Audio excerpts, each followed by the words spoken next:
Yesterday we had our first event in person, and one of our guests used the word discombobulated, which I love. I always grin to myself when I depart or arrive in Milwaukee and I see the recombobulation area. I think that's a really fitting opening for our practice today. If you are in southeastern Wisconsin, as I know Melanie and Jess, you are, or if you're listening to this online, wherever you are in the world, where we are, where I am, very, very windy last night. And I woke up to some debris in my front yard, some Halloween decorations from who knows where.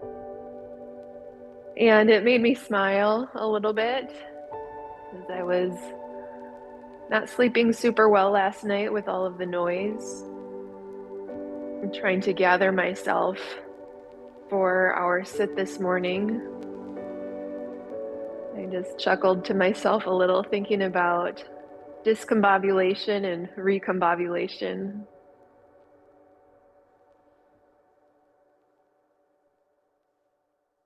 Check in with what is here. We don't need to overly exert ourselves in figuring out what's here. This is a light holding of awareness for whatever comes up. We can handle it.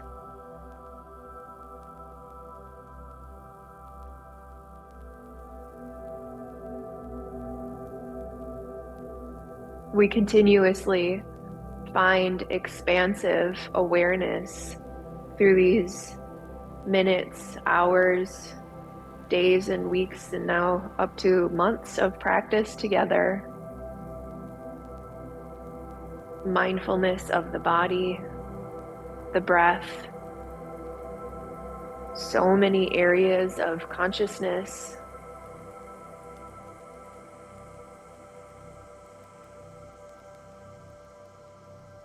Maybe your awareness is as simple as discombobulated, or you find areas that you can recombobulate.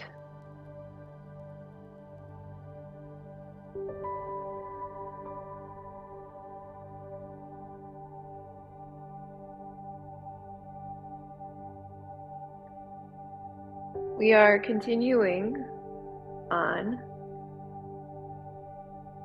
We have finally wrapped up our contemplations of consciousness, hefty and somewhat heavy at times.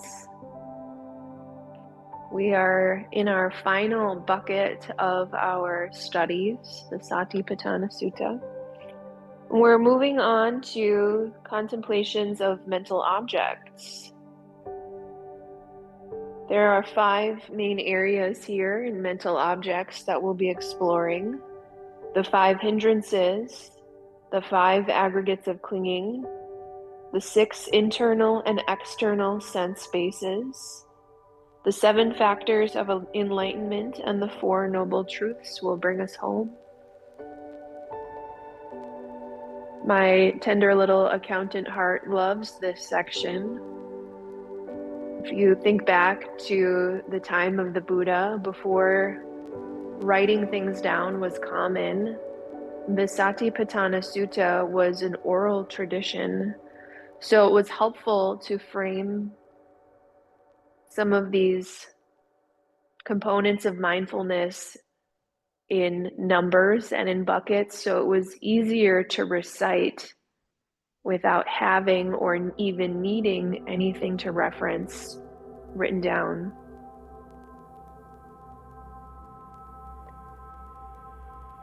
Beginning with our 5 hindrances, actually before we get into that, Dharma in Sanskrit, Dhamma in Pali,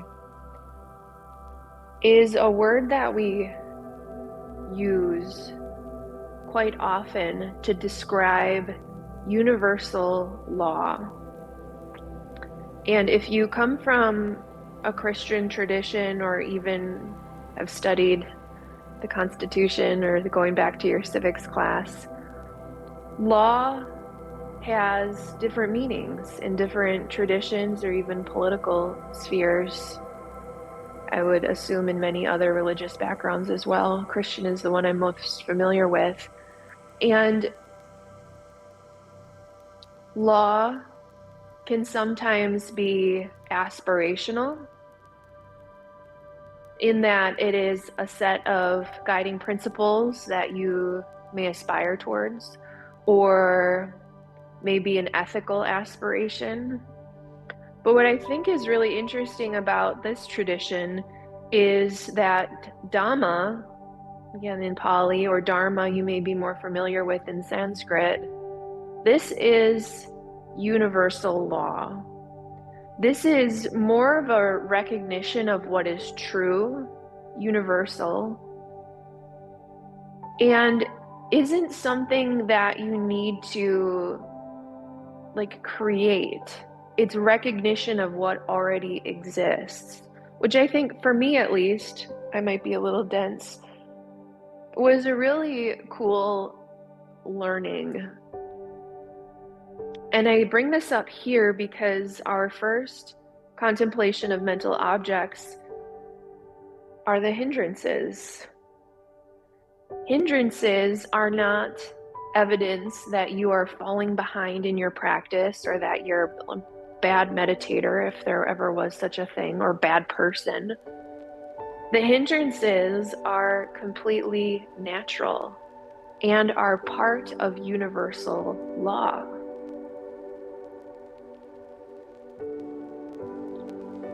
In navigating these hindrances, we can develop skillful means. So it isn't the state of bliss where these hindrances no longer come up. They are part of being a human. And overcoming the hindrances doesn't mean that they will never occur. Rather, it's when they occur, we know how to navigate them. Melanie and I were chatting on either Sunday or Monday about all of the different practices that exist in the world in this tradition. And we were chatting about which one's right. Which one do we pursue? Which one do we go after? And it's more of a toolkit rather than a single ultimate truth or a single practice that you need to commit to and go down the rabbit hole on. It's more of, when do I need to employ mindfulness? When do I need to employ metta, loving kindness? When do the Brahma Viharas, mudita, empathic joy, compassion, loving kindness, when do we need to think about Zen, a tradition I don't have a ton of knowledge on, but where can we pick and choose the practice that will serve us in the moment? The 5 hindrances and non-avoidance of these hindrances, rather recognition when they exist. Desire. I think about desire on the spiritual path as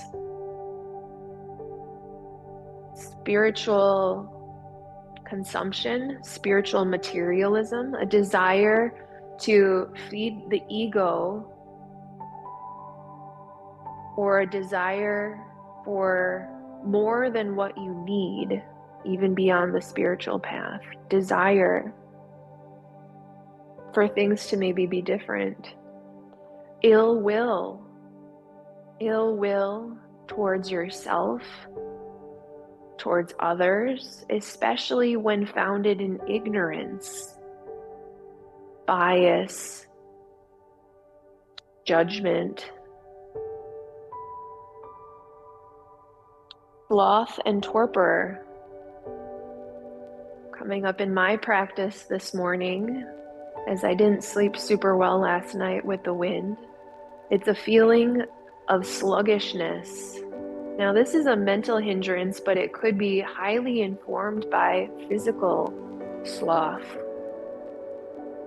Torpor also could be indifference, apathy. Fourth one is restlessness and worry. For those of us who are anxious or anxiety prone, restlessness and fidgeting in the body may also manifest in the mind. And finally, doubt. Now, this one is interesting. A healthy dose of doubt can support you in your journey, not giving away your personal agency to any guru or written text or subrogating your own personal experience to that of what any teacher might tell you is right. Doubt comes up in our practice, and it can be an incredible teacher to help you find out the answer for yourself in a way that no teacher could ever give you the answer to. So this is our practice for today.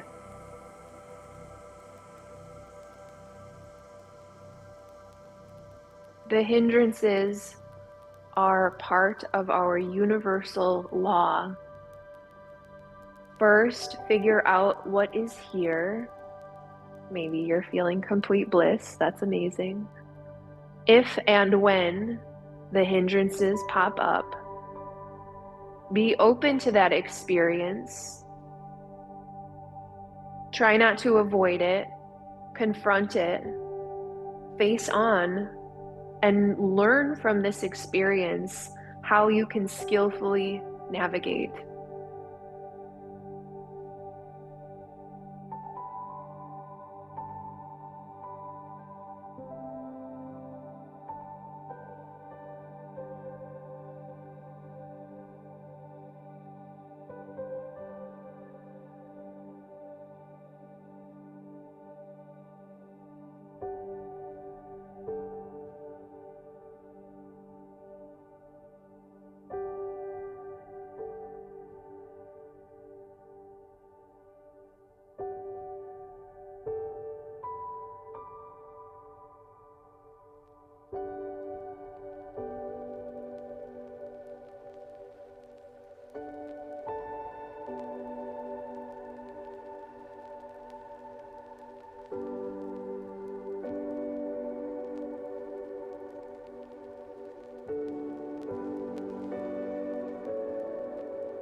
desire, ill will, sloth and torpor, restlessness and worry, doubt. Important to remember that it is natural.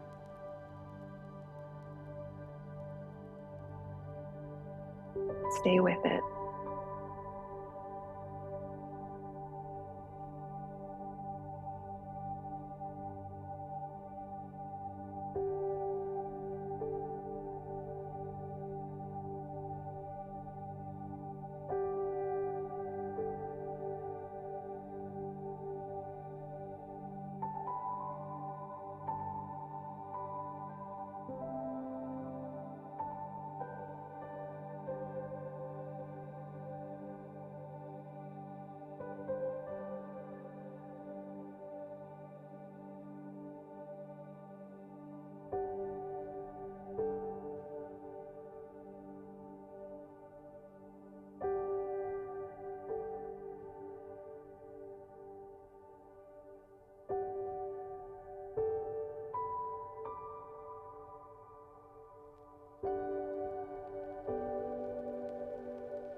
Right before the Buddha became enlightened, Mara came to the Buddha and tried to cast doubt. Excuse me. Who are you to become enlightened? And the Buddha welcomed Mara into his practice, to sit next to him, to be his friend.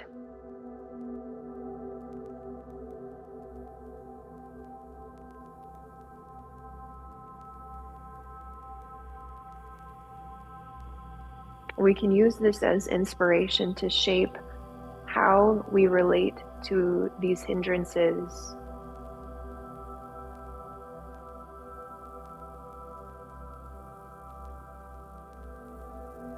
I often go back to the image of a naughty puppy. You've probably heard me say this 1,000 times at this point. It's when the puppy has an accident on the floor, tears apart your shoes or your socks.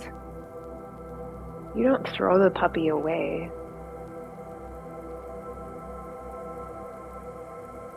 You use it as a moment to learn together. Make the puppy your friend.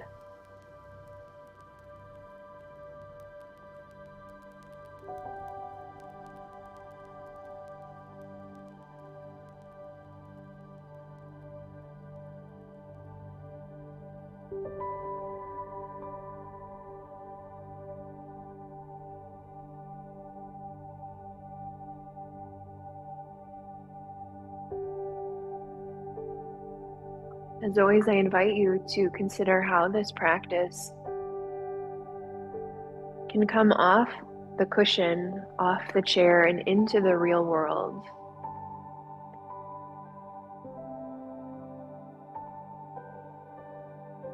And as we close practice, you're welcome to bring hands to heart center, slight tuck of the chin to the chest. And may the merits of this practice be of benefit to all sentient beings.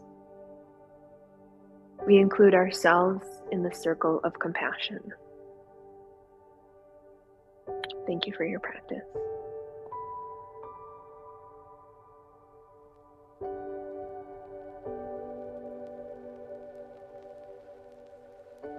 Thank you. Have a great day.